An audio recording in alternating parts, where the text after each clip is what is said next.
employees forming reflection groups on the meaning of work, managers inviting to practice a minute of introspection before the beginning of a meeting, meditation training. For several years already, the tools supposed to help develop the spiritual dimension of work and professional involvement have been spreading in Western companies. A simple search on the internet leads to an impressive number of links to websites of consultants and trainers, as well as a host of press articles praising the merits of the spiritualization of management and workplaces. Yet, at the same time, conflicts related to religious practice at work are multiplying. But then, what spirituality are we talking about? Spirituality versus religion? The star these days seems to be mindfulness meditation. This tool of introspection of Buddhist origin would be the absolute solution to the stress and meaninglessness of today's organizations. It is a thuli, it must be specified, emptied of its religious substance, a point underlined almost systematically in the advertising arguments of its promoters, laicized to be put at the service of the populations of a necessarily secularized Western world. Spirituality in the workplace is therefore in fashion. It would even have become a management tool.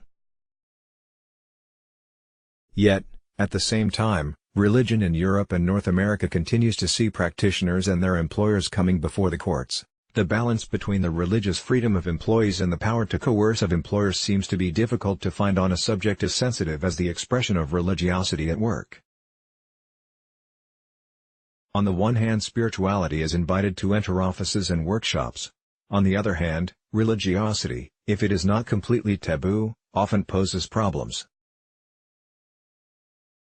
Spirituality is not an easy concept to define. Most scientific articles point out that there are almost as many approaches of this notion as there were research studies interested in it.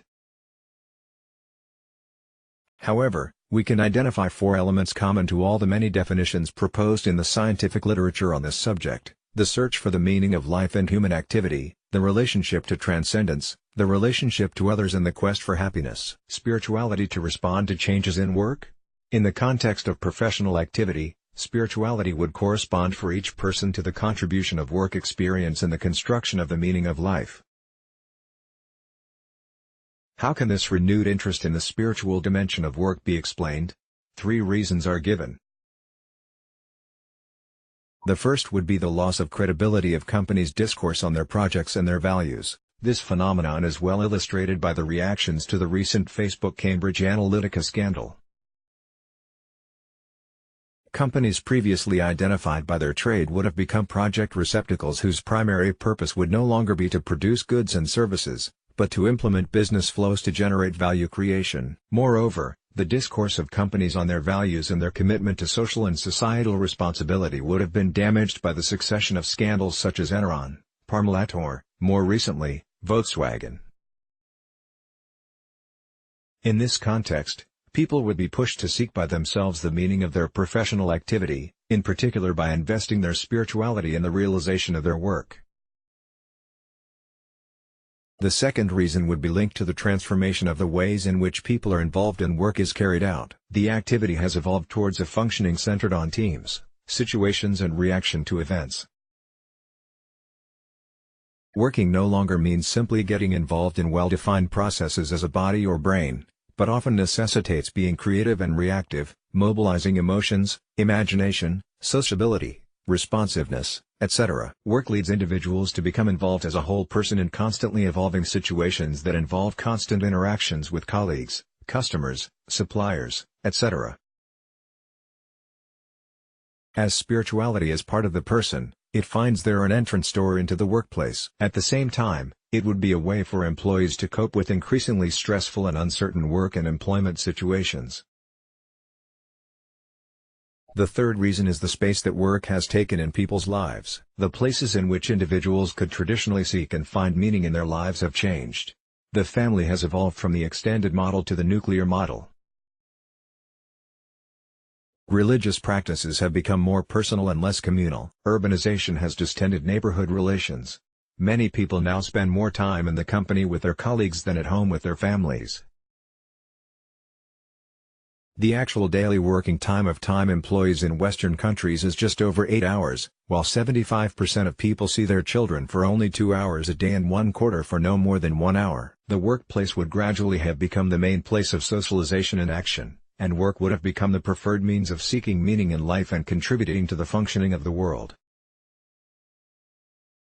Spirituality, performance and management. While some authors have proposed to use this affirmation of the spiritual dimension of work as a basis for rethinking the ways in which organizations function, the majority of approaches to spirituality at work have focused on the articulation of two ideas. The spiritual investment of employees improves their behavior in their work and produces performance. The company and its management must encourage employees to invest their spirituality in their professional activity.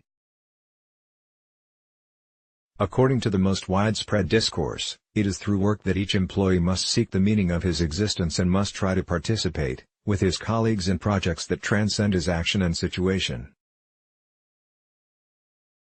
Be spiritual rather than religious. Management must create a working situation that is favorable to this investment. But we see three paradoxes in these approaches to spirituality at work. Indeed, if people are thus invited to invest their spirituality in work, it is however often on condition that the latter does not follow the ways of religion. Religion is frequently associated in the scientific literature with dogmatism, rigidity or proselytism. In fact, religious behavior is more often illustrated by the wearing of clothing or an object than by proselytism or radical behavior. Yet according to many scientific articles, which are also real pleas for spirituality in the workplace, these behaviors are undesirable within the walls of the company.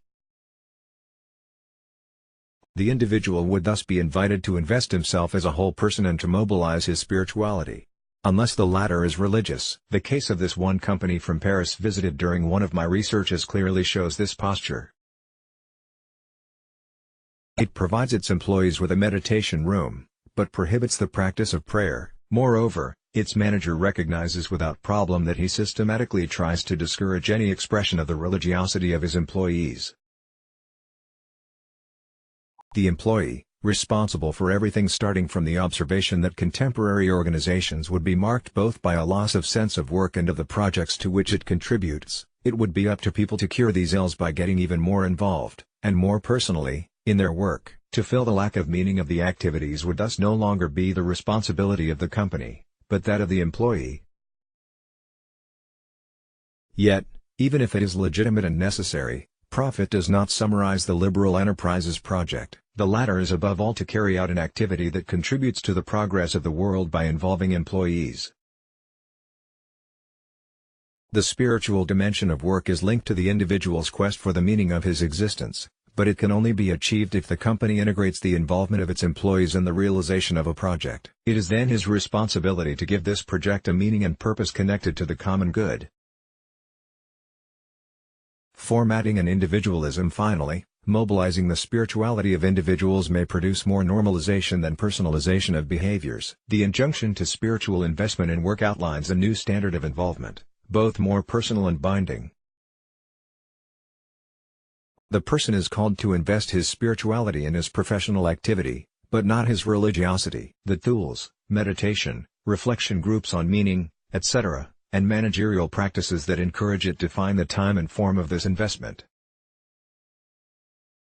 Employees are encouraged to seek the meaning of their work, but without questioning the functioning of the company. The risk here is to come to define what a good or bad spiritual investment is and to constrain the expressions of personalities rather than rethink the work from their diversity. Spirituality is a personal process. Its expression should reveal the diversity of the employee population. The spiritual dimension of work that the French philosopher Simone Weil had so well highlighted is not a management tool. It is above all a way of defining work as an activity carried out by a person interacting with others to contribute to the functioning and progress of the world. More than a resource that can be mobilized by management in search of performance, spirituality is an invitation to rethink work and its organization, with the singularity of the human person as a starting point and key concept. Let's block ads. Why?